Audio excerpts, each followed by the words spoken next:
So this last part is very difficult to interpret. И последнюю часть песни песней очень трудно толковать. Because it's difficult to identify who is speaking and who they're speaking to. И потому что очень трудно определить, кто говорит и к кому обращается. So this is, I've reconstructed this to the best of my ability. И я постараюсь, скажем, это преподать на пределе своих возможностей. See if it makes sense to you. И посмотрим, покажется ли это вам логично. So first there's a picture of the wife of Solomon leaning on her beloved for support. И, во-первых, мы видим здесь образ жены Соломона, которая опирается на своего мужа, ища поддержки. Perhaps they're riding in a chariot together. Ну, возможно, они едут вместе в колеснице. And she's leaning on him for support. И она опирается на своего возлюбленного. And then next, beneath the apple tree, I awakened you. И дальше написано, что под яблоней разбудила я тебя. There your mother was in labor with you. Там родила тебя мать твоя. So who is Solomon talking to? И кому говорит здесь Соломон?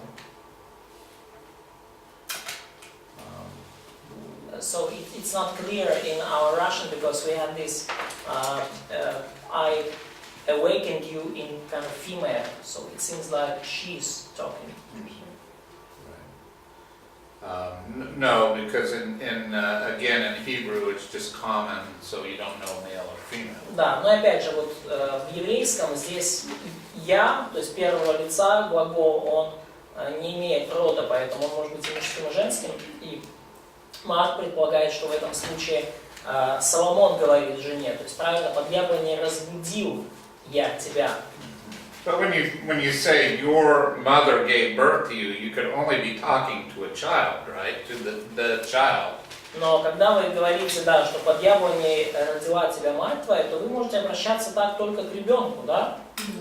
Yeah. So I think that it may be Rehoboam here, that Solomon's telling the story of Rehoboam's birth to Rehoboam. И я думаю, что здесь Соломон рассказывает Равааму историю его рождения, то есть рождение Раваама. То есть вот Раваам, вот при каких обстоятельствах ты родился. And suddenly she came into labor. They were together down in the wilderness.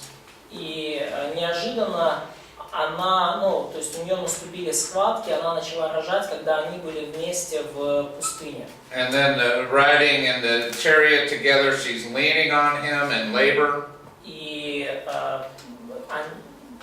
когда они ехали в колеснице, она держалась за него, и у нее наступили родовые схватки, она начала рожать. And they have to stop and come under the shade of an apple tree where she gives birth to Rehoboam. И им пришлось остановиться, и ей пришлось прилечь под яблоней, и там она родила Раваама.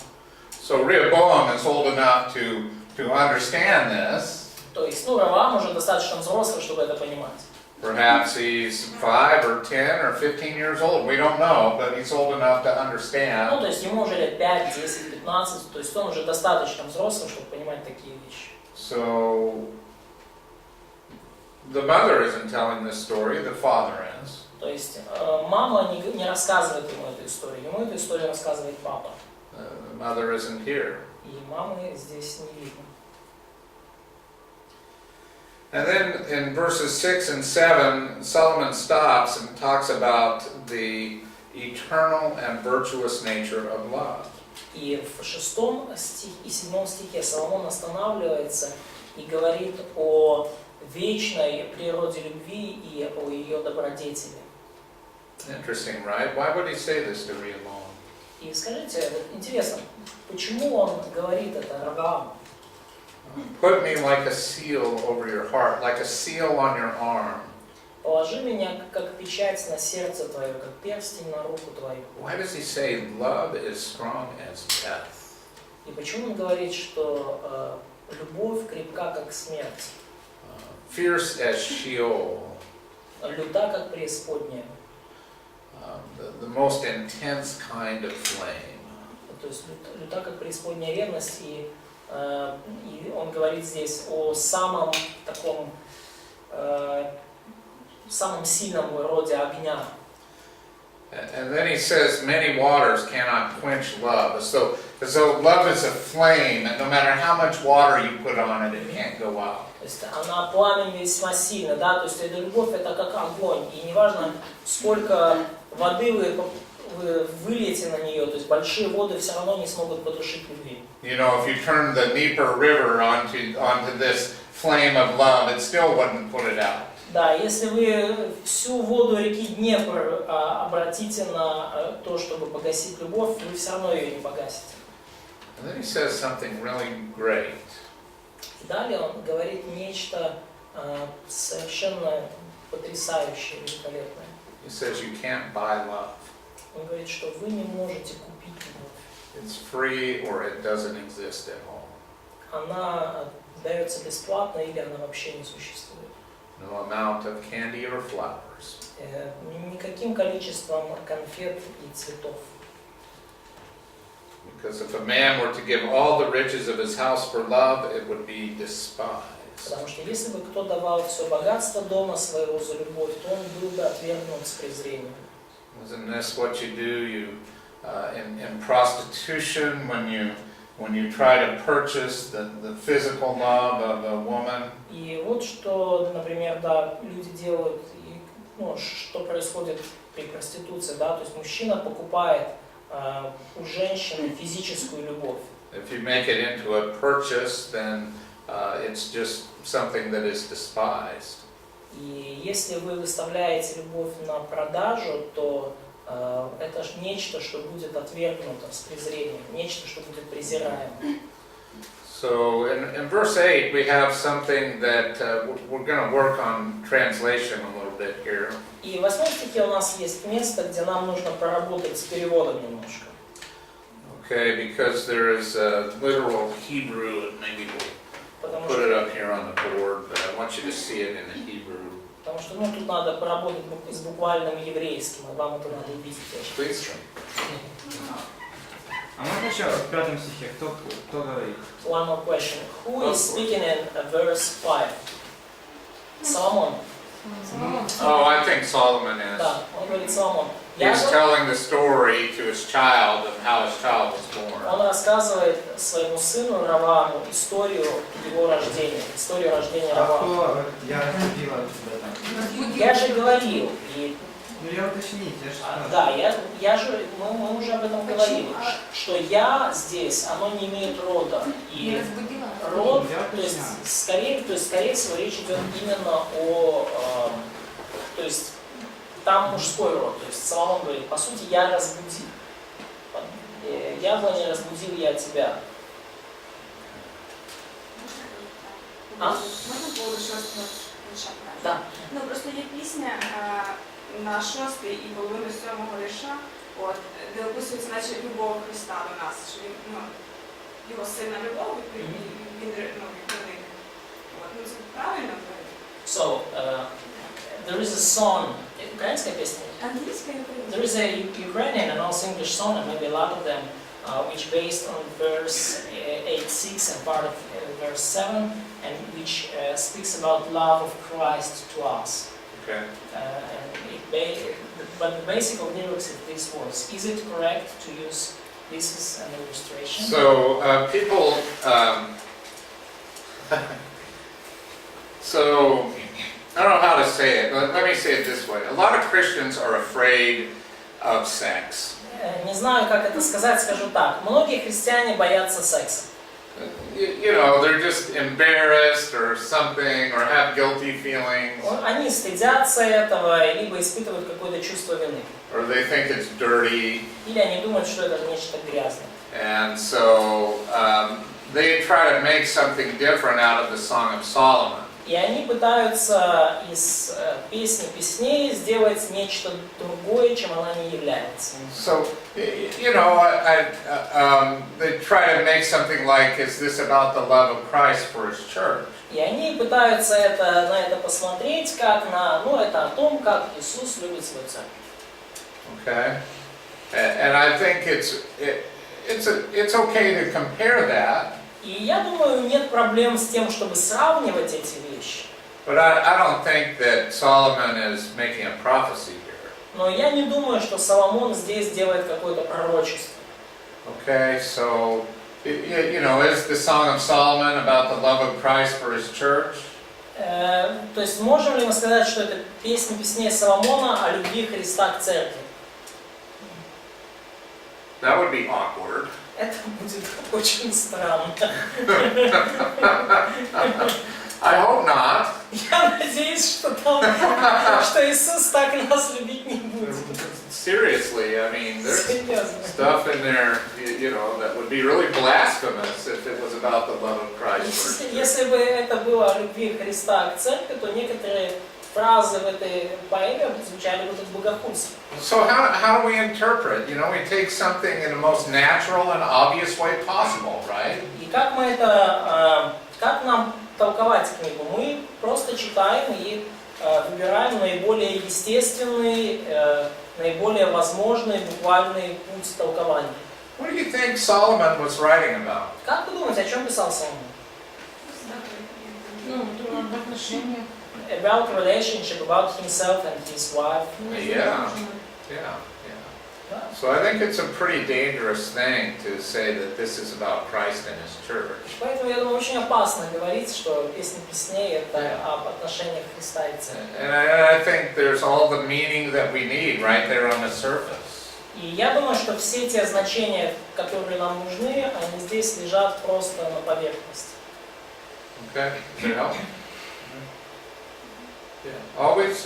Always interpret something with the meaning that's obvious. Всегда, когда вы толкуете Библию, старайтесь использовать значение, которое лежит на поверхности, которое очевидно.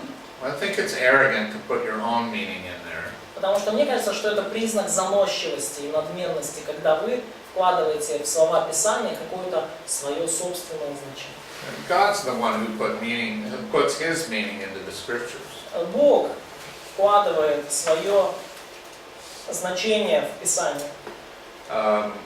Putting our own meaning into it means that we're not satisfied with God's meaning. И вкладывать в Писание какое-то собственное значение означает, что нам чего-то не хватает в том, что нам хотел донести Бог.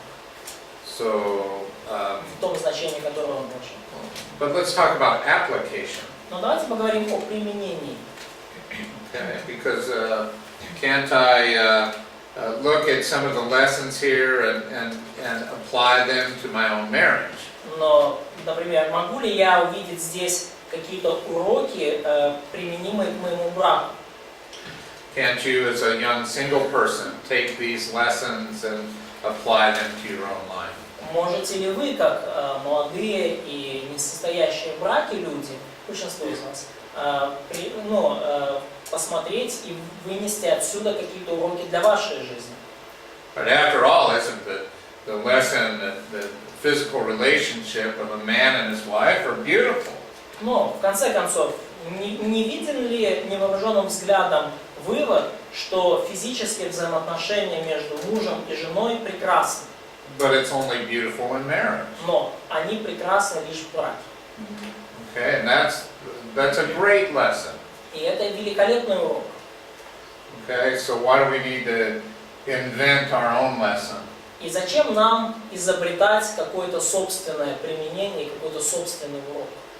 I can draw out an application and just say, do everything as God intends it to be done. И я могу вынести отсюда применение и сказать, что нужно делать все, что Бог предназначил для нас, все то, что Он хочет, чтобы мы совершали. Like marriage, work, spiritual life, И everything as God intended. это касается и брака, и духовной жизни, и работы, и всего, что, ну, что, для чего у Бога есть намерение. There can be many applications. И может быть много применений. So does that help? Is that, Помогает ли Good. это вам? yeah. Yeah, what do you think? Do you think that this is about Christ and the church? Что вы думаете? Вы думаете, что это о Христе и Церкви здесь? How could it be? You Как know, может так that'd be быть? really hard to read. You have to look really hard to see that there. Ну, очень трудно это здесь увидеть, и очень трудно здесь это вычитать. And then you might see some inappropriate things that make bad applications. И потом вы можете еще увидеть какие-то, ну, скажем, вообще неприемлемые с первого взгляда вещи, Right, if и you go сделать too, дурное, неправильное if you применение. go too far. Если вы зайдете слишком далеко в подобном толковании. Now, is the church the bride of Christ? Но, опять же, является ли церковь невестой Христовой? Sure. Да, Yeah. конечно. Okay. Is the church the flock of Christ, the chief shepherd? А является ли церковь ну, стадом Христовым, которое он пасет? Чем Okay. пастырем он является? Sure. Да, конечно. Are there brides and sheep in Song of Solomon? Есть ли невесты, ну, невеста и овечки в Песне Песней? Sure. Да, есть. Yeah, but that doesn't mean we should interpret it that way. Но это не означает, что нам Right. нужно толковать это именно в таком ключе. Yeah. So, Итак, back to our text. возвращаемся к тексту. All right. This is kind of tricky. И вот здесь вот есть хитрость в 8 стихе. It says to us is a little sister. И говорится, что вот у нас есть сестра, маленькая Akoth сестра. lanu katana. Akoth lanu katana right here. So this is our little sister. Вот это Good наша so far? маленькая сестра. Hebrew Да? students? Yes? Да, эксперты в еврейском, да? Okay. And then it says, in this sentence, it says, И в этом предложении здесь сказано, let's start with an here. There are no. то есть нету, да, Uh-huh. There are no breasts нету груди for her. для нее.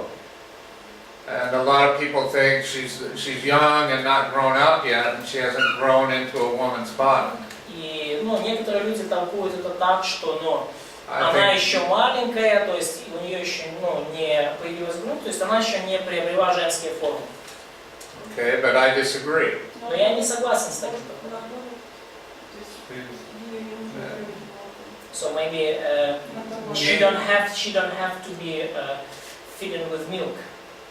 How about this? А как насчет этого? She has no mother. Что у нее нет мамы. Mhm.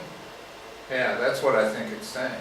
И я думаю, что именно об этом здесь говорится, что нету груди, которая бы ее кормила. Go back up to 6 and 7 for a moment, И вернитесь назад к 6-7 главе на секундочку. where it's talking about love being stronger than death, like saying, even death cannot separate my love from her. И когда говорится, что любовь крепка как смерть, то есть даже смерть не может отделить от меня мою любовь. And my love can't be quenched by many waters. И 6-7 стих, и 7 стих. Любовь, большие воды не могут потушить любви. And it can't be purchased. И ее невозможно купить. And then it says that there are no breasts for our little sister, so there's two older siblings. И он дальше говорит, что нету груди для нашей маленькой сестры. То есть есть ну, маленькие брат и сестра, да, близняшки. Right. And then it asks the question, what shall we do for our sister on the day when she is spoken for? И да, Yeah. и что мы будем делать с сестрой нашей, когда будут свататься за нее? Right here. So, So when someone will want to marry her, yes? yes, right.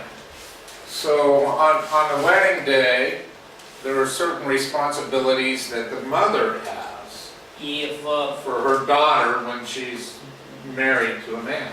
В брачный день была определенная роль у матери невесты, да, то есть когда невесту отдавали замуж, то в церемонии этой принимала роль и мать.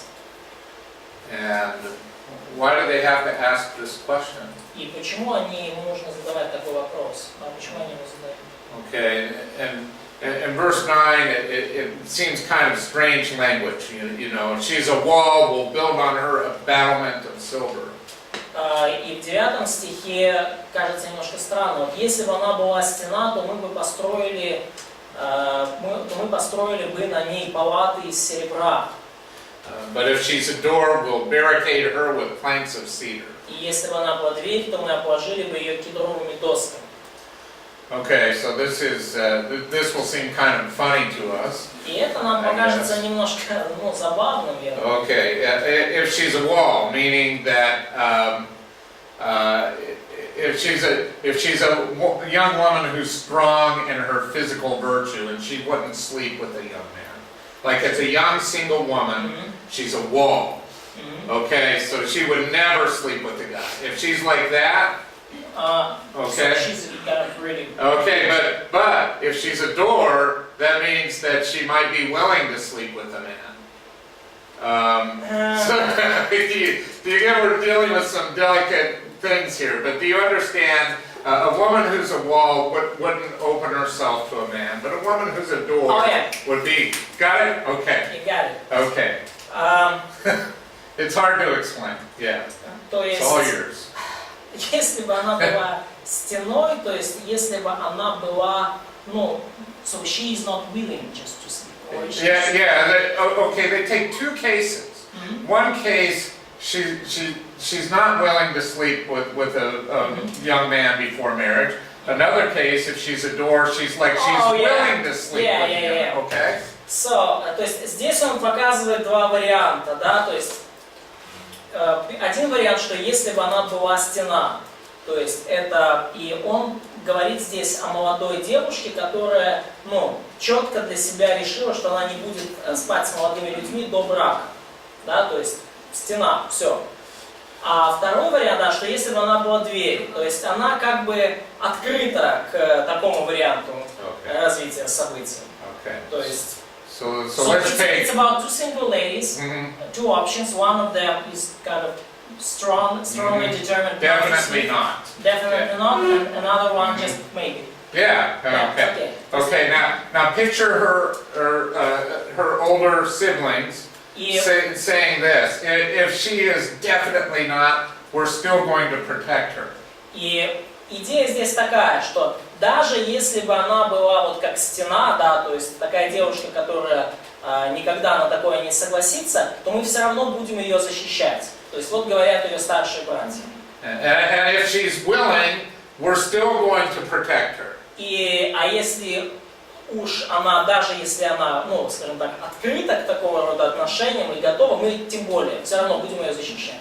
So you understand, and this seems kind of strange, but I think in Eastern Europe they still have, or maybe not still, but not so long ago they had some of these kinds of traditions where the mother of the daughter would vouch for the virginity of her daughter on her wedding day. Okay? And the evidence that... she'd bring out evidence of a towel with blood on it to show that she, was a virgin. Да, и, я не знаю, есть ли у вас такое, но я знаю, что, раньше в странах Восточной Европы такое было, что мать ручалась за девственность своей дочери. Да, то есть мать могла поручиться, и она примет даже какие-то доказательства. Да, so this is the mother speaking for the daughter that she's a virgin. То есть мать говорит о своей дочери, да, то есть, что она девственница. So with the mother not there, now they have to assure her virginity in another way. То есть теперь, когда в данном случае, когда мамы нет рядом, им надо каким-то другим образом подтвердить невинность и чистоту дочери. So where's the mother? И вопрос, где же мама? А? Probably mom is dead. Yeah, I think so. Да. Yeah. Я тоже так думаю. And so verse 10, Стих 10. verse 10 is actually Solomon's wife И speaking. в стихе 10 говорит жена Соломона. And I think she's speaking like she's speaking from beyond the grave, from Sheol. И мне кажется, что вот это тот случай, что она говорит как уже из иного мира, из Шеола. And she says here, I had this great body. Она говорит, вот у меня вот это, я стена, у меня такое вот великолепное тело. And so, you know, it's Solomon, and she's got this great body, and he, you know, that's where his eyes are. You know, and I mean, we've seen it all the way through. He's focused on her physical beauty. И вот это Соломон, да, и у нее такое великолепное тело, и он всю поэму до этого, он столько времени, скажем так, на нем фокусируется и о нем размышляет. But notice the second half of the verse. Но обратите внимание, да, на вторую половину стиха. What is this description? One who finds peace. Но о ком это говорит? Потому я буду в глазах его как достигшая полноты, или вот в английском как достигшая мира. And so instead of looking at her as you know, the object of his physical desire, И вместо того, чтобы просто смотреть на нее как на объект физического влечения, she is just at peace. У нее есть вот этот мир. Inner peace, you mean? Yeah, like someone who has died, you know, they're at peace. То есть У нас в переводе украинском так. покой, да, то есть не полнота, плохой перевод. Вот слово это В еврейское. українському тоді я була в його очах, мов та, яка спокій проводить. Спокій проводить. Но здесь И как была. достигшая полноты или достигшая мира. Вот если слово это буквально мир, благоденствие, благосостояние.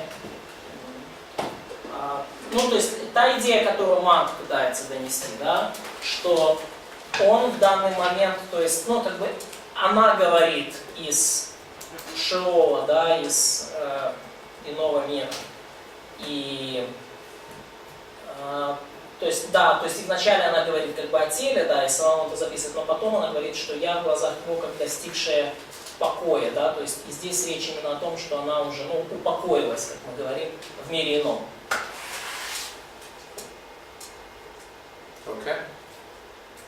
So So I think he looked at her, you know, first she is this, you know, this beautiful woman who is the object of his desire, То есть but он смотрит на нее, с одной стороны, конечно, как на прекрасную женщину и объект его желаний, then she finds peace. но далее она находит мир. She is expressing this, I was like this, and then I became like this. То есть она выражает это, я была как вот первая часть стиха, да, как стена, как вот, и потом я стала как вторая часть стиха, я обрела мир. Okay, so То есть там написано, что я стала, просто у нас была как та, которая мир приносит. So is the word became in his eyes? Because so is it in his eyes. became, yes, достигшая. Here it is, right here. So Right. because in the Ukrainian translation it kind I was in his eyes, I was like someone who bringing this. Oh no, no, Нет, no. украинский перевод. Yeah, it's just kaya. Да, здесь So kaya to become or to be. кая, вот этот глагол, да, стать или быть. То есть Yeah. обрести, да, достичь в этом смысле русский лучше. Bo would be, or ba would be to bring. И другой вот этот глагол ба, да, будет принести. Hebrew word ba. Еврейское слово ба будет, приносить Вот что-то. это I became, это я стала. Или то, что у нас как я достигшая. Ну, Да, написано в этой фразе. Ну, стала, да. She is saying. Она говорит. She's the Здесь она говорит, здесь ответ, ну, Yeah. то есть здесь не принесла мир, здесь достигла мира и покоя. Споки Преподает. Я говорю именно о Библии.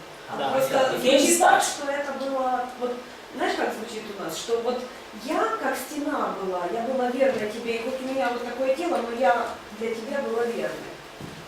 Ну, если вот сравнение What с is the trouble? сестрой, что It's okay, we'll explain. Yeah, we'll work on я it. сохранила как бы себя. So, in Ukrainian it sounds like, even if I had such a great body, I was a war and I saved myself, so I gave you the peace. No. Нет, No, not in Hebrew. It definitely doesn't say that. это in не Hebrew. вообще не о том. Yeah, this is the bride speaking.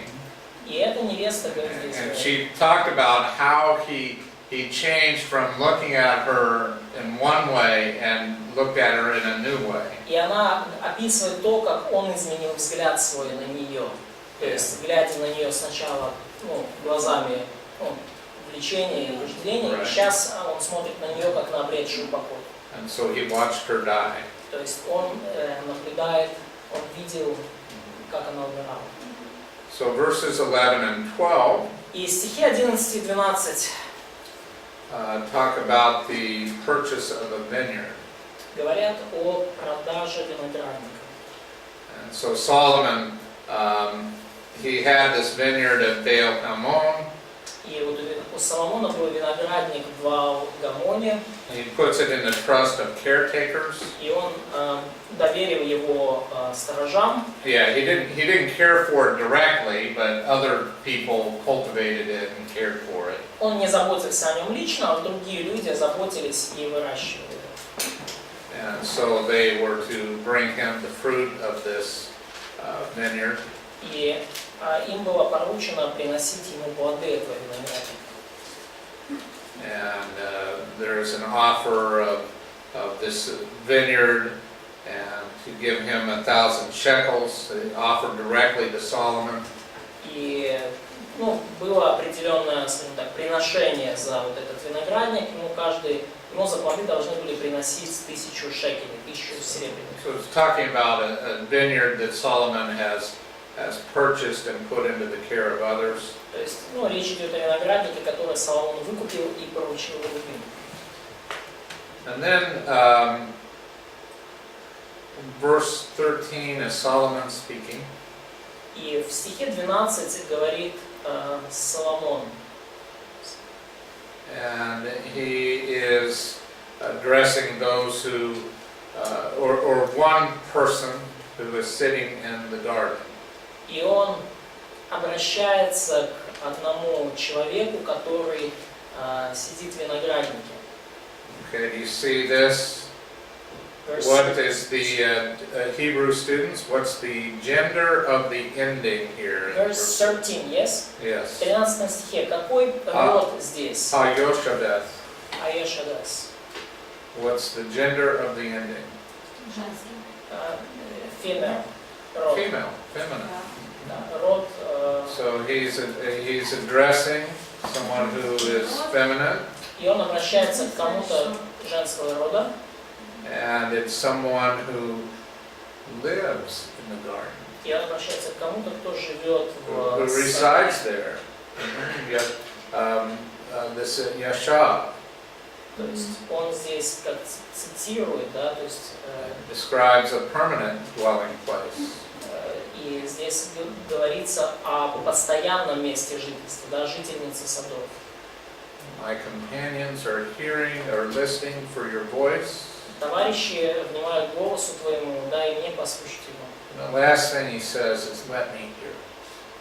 И последнее, что он говорит, дай мне послушать его. He longs for the voice of his beloved who is buried in the vineyard. И он скучает, он хочет снова услышать голос своей Who lies there in repose and peace. возлюбленной, которая Cries out, "Let me hear your voice." похоронена там, и он возле ее могилы, и он плачет и просит, что дай мне услышать твой голос. Yeah. And he never hears it. И он никогда его уже больше не слышит. Never again. Больше никогда. So isn't that kind of sad? Это вот то место, когда можно достать I плакать. told you it would be sad. Я сказал вам, что будет грустно. So I think that 14 is her voice for him to come to her in death. И я думаю, что 14 стих – это ее голос, призывающий его прийти к ней, ну, после при смерти. 14 Okay. стих. А кто говорит 11 и 12 лишь? So, who speaks in verses 11 and 12?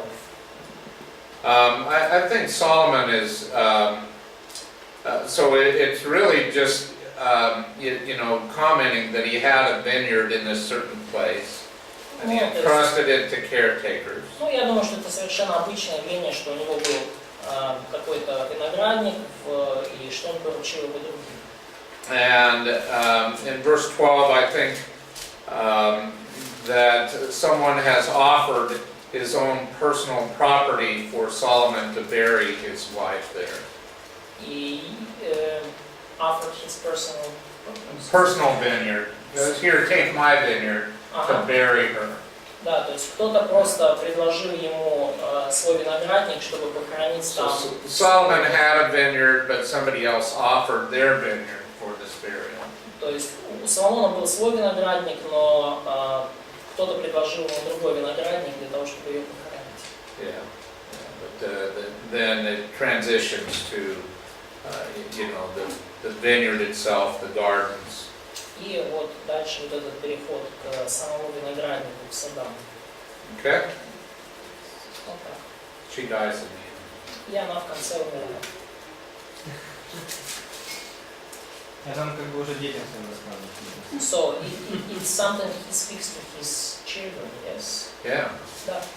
Yeah, it is. So now let's go back to Solomon for a minute. И давайте сейчас вернемся к Соломону, к его жизни на минуту. I think that he didn't really do so well in his grief. И я не думаю, что он так уж сильно скорбел. It seems to me like he got very bitter, He got very bitter. and angry at God. И я думаю, что вот после смерти жены, то есть он говорит, я не думаю, что его скорбь хорошо на него повлияла, и я думаю, что он из-за этого стал ожесточенным и разозлился на Бога, разгневался на Бога из-за смерти жены. And that the expression of his anger at God was over the loss of his first wife. И это было выражением его гнева на Бога из-за смерти его жены. And so he had all of those wives and concubines, but never was one like Naamah again. И после этого у него было много жен и наложниц, но не было ни одной такой, как Наама. It's like the rest of his life he's listening for her voice. И кажется, что всю свою оставшуюся жизнь он хотел услышать ее голос. And he can never find it. И нигде не мог его найти. No matter how many women he goes through, he can never find or hear her voice. Независимо от того, сколько женщин он переменял, он так никогда не смог услышать ее голос. So I think that the Song of Solomon helps us understand who Solomon was. И я думаю, что песня песней помогает нам понять лучше, кем был Соломон. So do we excuse his behavior? Является ли более извинительным для нас его поведение, будем ли мы его оправдывать? You know, poor Solomon. Ну, бедный Соломон. It's okay that he had hundreds of wives and Ну, тогда concubines. понятно, можно простить, что у него было 1000 жен и наложниц. Конечно же, конечно же. Yeah, there's no excuse for that kind. Нет, то не может быть извинения для такого. It may be a reason, but it's not an excuse. Это может быть причиной, но не может быть извинением. Yeah. So, but I think from understanding the Song of Solomon, that I understand the reason for his degeneracy. Но я думаю, что поняв книгу «Песни песней», мы можем лучше понять, почему же он в итоге стал настолько распущенным. Да, Маша? Можно сказать, что любовь Соломона, она была основана на чувствах, на красоте этой женщине, а это как бы сейчас, часто в церквях говорят, любовь, это решение, которое ты понимаешь. Can we say that love of Solomon was based more on the feelings or appearance of her and not on the kind of decision as we usually teach in church, so kind of unconditional, decisional love?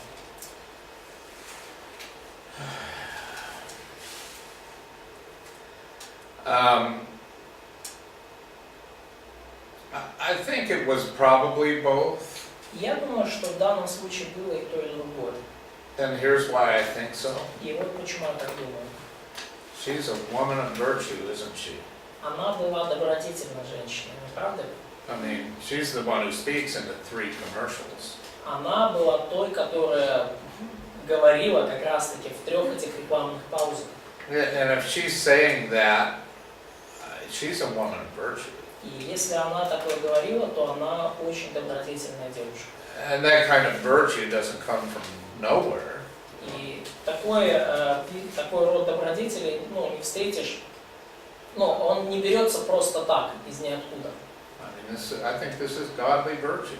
И я думаю, что это очень, она была благочестивой, богобоязненной девушкой. So, where is God in the Song of Solomon? И вот вопрос, где Бог в «Песне песней»? Is he there? Видите здесь Бога? Но она слышала из Бога, получается, если она так говорила. So probably she heard from God if she speaks so. If she spoke so. Where else is God in the Song of А Solomon? где еще Бог в «Песне песней»? Я именно говорит, что Рекламных паузах? он In these commercials. Да. In virtue? Yeah. Да, в ее добродетели. Where else is God? Где еще Бог? везде. Maybe everywhere. Okay. Someone says in verse 5:1 in the last sentence. Let's turn in our Bibles to Ecclesiastes. И давайте откроем наши Библии на книге «Экклезиаст».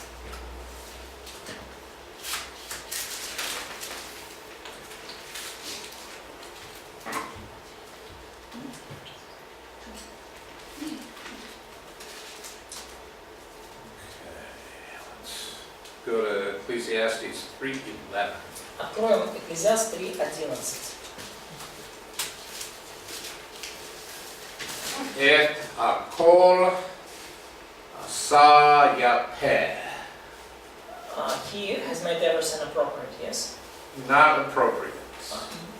Beautiful. Okay. Все соделал он прекрасным в свое время. It's fair or beautiful. That's what yapeh is. So, Russian translation is better. Да, все соделал он прекрасно. Beautiful. So, God, and by the way, let's go right here. Can you see this and translate this part? Fair or beautiful as the attribute of a woman. И вот это прекрасно, да, вот одно из значений здесь, это как прекрасное, как атрибут женской красоты. Okay, 2 Samuel 13:1. Absalom, the son of David, had a lovely sister. Beautiful, Yapeh, beautiful sister. Да, значит, 2 Царств 13:1. У Авесолома, сына Давида, была сестра красивая, да, по имени Фамарий. Красивая. Да, то есть это вот именно как обозначение, это слово использовано для женской красоты. 1 Kings 1:3. 3 Царств 1:3.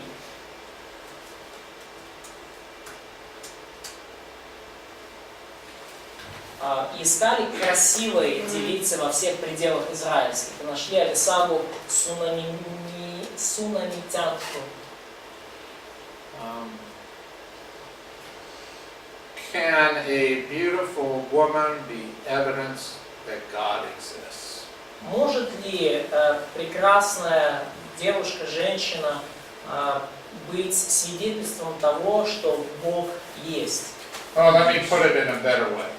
Ну давайте я это чуть по-другому сформулирую. Can the beauty of every woman be evidence that God exists? Может ли красота любой девушки или женщины быть подтверждением, доказательством того, что есть Бог? Да, но это же все равно, как бы, Если все девушка не абстрактно. красива, тогда Everyone has an opinion on this. Abstract, да, и у всех сейчас свое мнение появилось, да, еще раз? Говорите, кто что Якщо говорит. дівчина не красива, то що Бога немає? So, but if a lady is not so beautiful, so is it true No that such there is no God? Такого нету, не может быть, чтобы девушка была некрасивой. We change our opinions about what is beautiful anyway all the time. Мы постоянно все равно меняем наши взгляды на то, что красиво, а что нет. Yeah, so there's no such thing. Поэтому нет такого явления, как красивое и некрасивое. And I will tell you, the inner light and radiance of a woman is the most beautiful thing of all. И я вам могу сказать, что внутренний свет и вот это вот сияние, которое изнутри, из души исходит в женщине, это самая красивая вещь вообще. Самое прекрасное, что может быть. Inner beauty.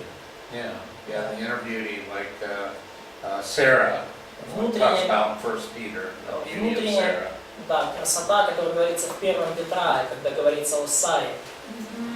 The beauty that never fades with time. Та красота, которая никуда не уходит с годами.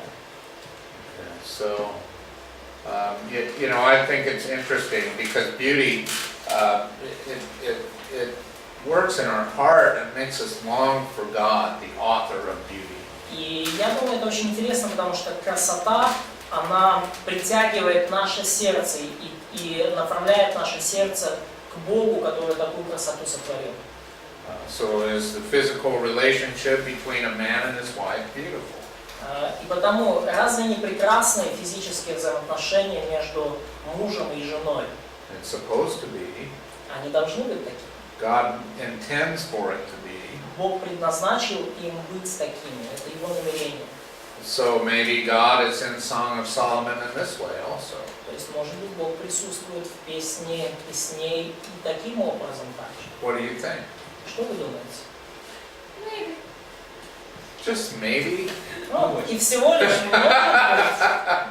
I'm going to have to work harder on that point, okay. Но нужно еще немножко поработать над этим моментом. Не, ну вы сказали, может быть, присутствует. You said maybe he is present. Yeah, maybe. Okay, good answer. Хорошо, It's хорошо. okay. А имя Наама и Суламита, это одно и то же, да? So, names Naama and Sulamita, are either the same names or... Или Наама это... Oh, they're not the same in the Hebrew, but here's the thing about Sulamite. Но Okay. это не одно и то же имя в еврейском, но вот что касается вот имени Суламита. Okay, it's got 3 syllables, or 3 consonants. Ну, вот оно содержит это слово 3 согласных. Sh, l, ma. Шолома. Okay. Is there somebody in this book whose name we know? Есть ли кто-то в этой книге, чье я не знаю? Solomon. Соломон. So, Shulamite woman means woman belonging to Solomon. То есть женщина Суламита буквально означает принадлежащая Соломону. So Соломонова. it's almost like name and patronym. Это, Patronym, like what, first name, last name. да, это все равно как фамилия, да, то есть Yeah. когда жена берет фамилию мужа. Соломон. Yeah. Соломонова. Yeah. Наума Соломонова. Okay. So, any other questions? One Of more course, question. Masha. Будучи в браке 27 лет, какие бы советы или, может быть, распоряжения вы бы оставили молодым людям со своего опыта? И, возможно, вы поделились, как вы выбрали себе жену. Being in marriage 27 years, do you have some advices or maybe some warnings for young single people? And how did you choose your wife? Okay, how much time do you have? Можно завтра ответить. You can answer tomorrow. Yes, I do. Я могу, да. It seems like there were two questions. So what were Yes. the two questions? Было again? как бы два вопроса. Давай. So first first question and maybe two in them. So advices and warnings for single people, and maybe it's better to leave it for tomorrow. Okay. And second one, how did you choose your wife? So how did you pick her? Maybe my wife chose me. Ну, я думаю, что скорее моя жена меня выбрала. I was just walking along, minding my own business, and the next thing you knew, I was married. Я просто шел по жизни, занимался своими делами, и потом следующее, I had nothing что я to do with увидел, it. что, ага, это уже женат, оказывается. Я ничего особого с этим не делал. Yeah, не problem. Нет, It's not. я шучу. Yeah. Это не такое. So I think the best advice that I can give you is the 3 commercials of the Song of Solomon. И я думаю, что лучший совет, Number который one. я могу вам дать, это 3 рекламных паузы в песне песней. Yeah, of course, convention, right? Конечно. Yeah. And then look for the right thing in that person that you want to marry. И ищите ищите нужных, правильных вещей в человеке, с которым вы хотите вступить в брак. A heart on fire for God. Сердце этого человека и его или ее огонь для Бога. In 27 years of marriage, we both made many mistakes. В течение 27 лет брака я и моя супруга сделали много ошибок. And so we're 2 sinners and we're married together. И мы 2 грешника, и мы вот живем вместе в браке. Yeah, marry someone who has the character to forgive you. И потому вступайте в брак с человеком, в чьем характере есть способность вас прощать. Yeah, and be willing to forgive them. И будьте готовы к тому, и будьте настроены на то, чтобы прощать его или ее в ответ. Yeah, and that's a wonderful virtue to have, but it takes И это замечательный добродетель, который стоит обладать. a heart devoted to God to do that. Но для этого нужно посвященное Богу сердце, чтобы мочь это делать. My wife and I have a very special relationship. У моей жены и у меня особенные отношения. We're still best friends after all these years. После вот всех этих 27 лет мы все еще лучшие друзья. You know, we're involved in ministry together, raising children together. И вы знаете, мы также вместе служим, вместе растим детей. And we're at the place where we're being very blessed because our children have grown up as godly children. И мы имеем особое благословение, потому что наши дети выросли, и они выросли очень благочестивыми, богобоязненными детьми. Yeah, so we must have done something right. То есть похоже, что мы хоть что-то сделали правильно. Yeah. And lots of grace. Ну и, конечно же, много Божьей благодати. Marrying someone who has a heart on fire for God, there's no replacement for that. Но в любом случае вступайте в брак с человеком, чье сердце горит для Бога, потому что это невозможно ничем заменить. Doesn't mean they're perfect. It means they love the Lord. Это не значит, что этот человек совершенен, но это значит, что он любит всем сердцем Господа. Okay, so that's the beginning of the answer to that. И это начало моего ответа тебе, Маша. And really, if you'd like, we'll talk some more about it. И если, конечно, если вы хотите, мы можем поговорить об этом больше. But the best advice we already studied in the book of Psalms. Но лучший ответ, который мы Лучший ответ на этот вопрос мы уже изучили, и это он находится в книге «Песни песни». Set your own heart on fire for God, marry someone like that. Зажгите и поддерживайте в своем сердце огонь для Бога и вступайте в брак с человеком, у которого также есть этот огонь. Okay. Good start, right?